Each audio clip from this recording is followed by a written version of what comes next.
মা বাবায় কত গরিব ছিলেন, কষ্ট করে করে তোমারে আমারে বড় বানাইছে। কত মা আঙ্গুর বেদানা খাইতে চাইছে, টাকা নাই কিনতে পারে না। কত ঘরের আব্বা জান গরিবী হালাতে ইলিশ মাছ দিয়া খানা খাইতে চাইতেন, কিন্তু কেনার মতো টাকা ছিল না। আজকে তুমি সন্তানের টাকার অভাব নাই, ফ্রিজে ভরা মাছ, ঘরের মধ্যে ফলের অভাব নাই, কিন্তু কি লাভ হবে?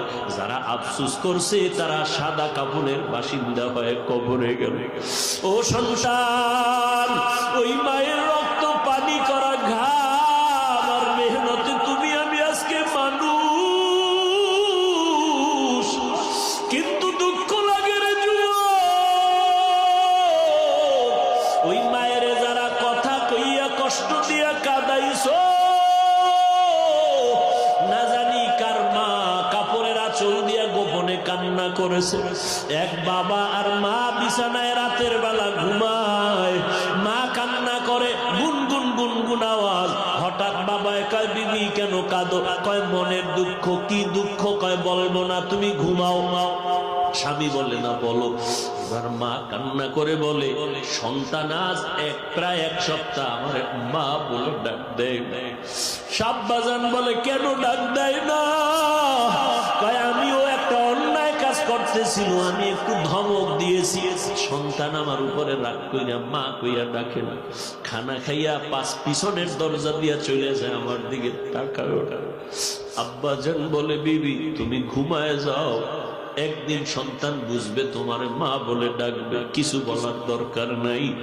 আম্মা জান কান্না করে বলে, ও স্বামী আমার, সন্তানের মা ডাকে যে কি মজা,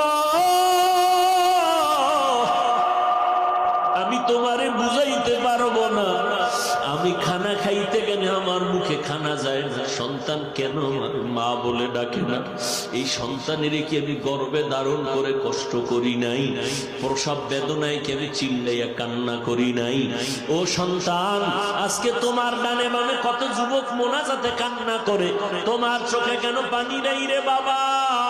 তোমার অপরাধের কারণে মা তোমার উপরে বেজার, এই জন্য তোমার চোখে পানি নেই। দিলটা গুনার কারণে পাথর হয়ে গেছে, আল্লাহ বেজার হয়ে গেল।